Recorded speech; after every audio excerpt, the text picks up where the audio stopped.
sugestões que eu tenho, parte 1, check. Pra ter a parte 2, vocês vão ter que dar muito like e se inscrever no meu canal. Porque lembra que eu falei pra vocês? Eu não sei se vocês viram esse vídeo, mas a meta de inscritos que eu tenho que chegar aqui é de 5 inscritos. 5. Daí quando bater 5 eu preciso de 7, entendeu? Então vamos começar. Eu também vou dar notas pra todos eles, então bora lá! Começando por esse poppet de morango, gente do céu, ele é muito satisfatório. Olha, ouve só esse barulhinho, gente. Ouve só isso. Calma aí, olha só, ouve só. Gente, ele é muito satisfatório e pra ele eu dou a nota 10, porque ele é muito satisfatório. Vamos pro próximo. O próximo é essa tartaruguita aqui, gente. Ela também é muito satisfatória de ficar destruindo.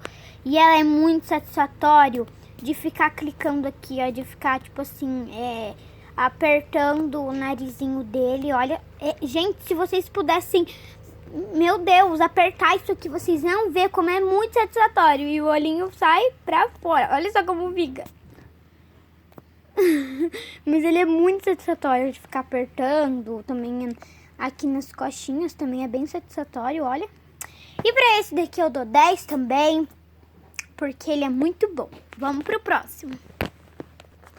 O próximo é esse daqui que minha amiga fez pra mim, gente, que ele é de pipoca. Aqui a gente tem o buraquinho do arzinho, olha. Ó, quer ver, ó? Bem aqui. Tá vendo? Porque tem que ter o buraquinho de ar, né?